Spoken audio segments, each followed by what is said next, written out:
nếuประกอบchuyện đang âm piฐานะរបស់នេះបើមានលើកក្រោយទៀតក៏មិនទោសខ្ញុំមិនសោះឆាប់ទៅយើងគ្មានលទ្ធភាពតតាំងនឹងគេទេឈិនរ៉ាន់រងចាំខ្ញុំសិនទេខ្ញុំនឹងមកចាត់ការនាងវិញ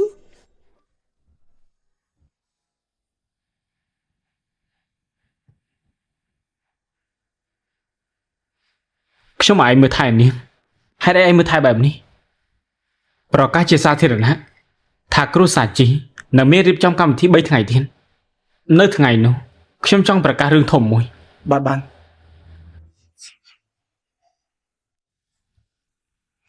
បងប្រុសជីឈិនបងមិនដឹងទេប្រាប់ពលងងបងប្រុសជីនាងហួសហេតុខ្លាំងណាស់ខ្ញុំរញនាងដូចតែបន្តិចទេនាងធ្វើខ្លួនដូចជាម្ចាស់គ្រួសារជីអញ្ចឹងខ្ញុំពិតជាពិបាកណាស់បងប្រុសជីក៏មិនការពារខ្ញុំដែរចុះជើងរបស់គេយ៉ាងម៉េចហើយមិនប្រសើរឡើងទេបងជីឈិនខ្ញុំនិយាយពីឈិនរ៉ាន់ទេបានហើយនាងគាត់តែជាមនុស្សល្ងងទេណាបានចាំខ្ញុំជួយបញ្ចេញកំហឹងចំនួនណានៅមានកម្មវិធីមួយឆាប់នេះបានមកកើតឡើងនាងនឹងខ្លាចជាមនុស្សកំប្លែងចំពោះមុខអ្នកទាំងអស់គ្នាមិនខានទេអរគុណណាស់បងជីឈិនបងល្អជាមួយខ្ញុំជាងគេ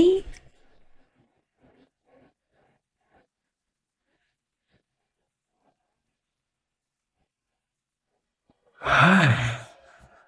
ឆាប់នេះនឹងមានការបោះឆ្នោតរបស់ប្រធានថ្មីហើយចាំមើលប្រធានថ្មីនឹងតើនឹងជាអ្នកណាប្រពន្ធល្ងងរបស់ឯងមនុស្សពិការដូចជាឯងដូចជាសម្រាប់អញ្ចឹងមានអីស៊ូជាមួយនឹងគេបាត់ទៅហើយលោកយាយរកខ្ញុំមែនទេ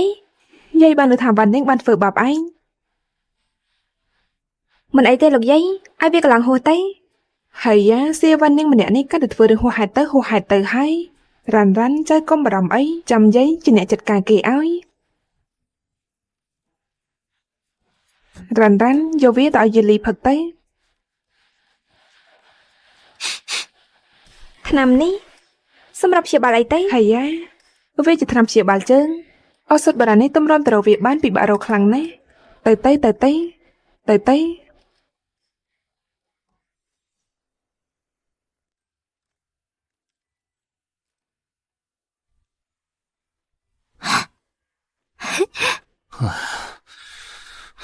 ហេតុអីក៏ក្តៅបែបនេះនាងធ្វើអីណាលោកយាយនិយាយថាលោកត្រូវទៅលេងហ្គេមជាមួយខ្ញុំពេលលេងរួចហើយខ្ញុំនឹងស្រាយលោកវិញរួចហើយស្រាយវាភ្លាមទៅមិនបានទេវាគឺជាហ្គេមលោកត្រូវស្រាយវាដោយខ្លួនឯងយល់ហើយណែតើនេះឲ្យខ្ញុំផឹកថ្នាំអីទេលោកយាយជាអ្នករៀបចំវាសម្រាប់លោកអញ្ចឹងលោកត្រូវធ្វើជាក្មេងល្អខ្ញុំចង់ផឹកទៅឲ្យលឿនមក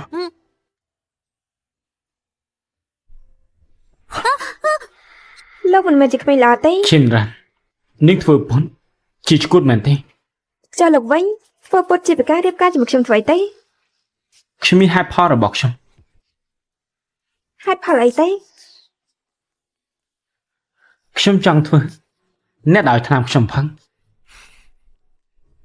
អេឈប់សិនតើលោកមិនកាត់អីទេមែនទេខ្ញុំធ្វើពុតទេ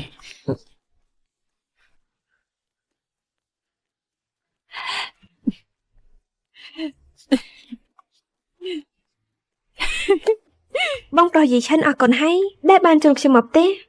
ដឹកដីឌីត្រូវហើយមុននេះពេលដែលយើងណាត់ជួបគ្នាមានសៀវ៉ាន់នឹងនៅទីនោះដែរសង្ឃឹមថានាងមិនប្រកាន់ទេព្រោះនាងជាប្អូនស្រីដែលខ្ញុំមើលតាំងពីក្មេងខ្ញុំមិនប្រកាន់ទេអញ្ចឹងខ្ញុំទៅសិនហើយខ្ញុំពិតជាពេញចិត្តនាងណាស់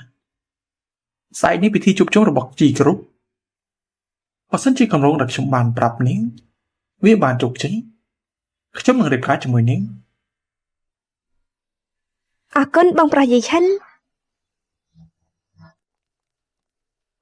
ឈិនមានរឿងអីទេយាយឈិនបានជូនកូនត្រឡប់មកវិញឆាប់រំឲ្យលឿនមកតើគេចាប់អារម្មណ៍លើកូនមែនទេណែបងយាយឈិនបានឲ្យសម្បត្តិជើខ្ញុំទៅចូលរួមកម្មវិធីគ្រួសារជីហើយឲ្យខ្ញុំធ្វើជាដៃគូកូនកូនស្រីម៉ាក់ពិតជាអស្ចារ្យមែនកូនត្រូវធ្វើយ៉ាងណាឲ្យយាយឈិនលងស្រឡាញ់លើកូនមានតែវិធីនេះទេតើពួកយើងអាចចាត់ការឈិនរ៉ាន់ចេញពីមុខយើងបានអ្នកម៉ាក់កុំបារម្ភ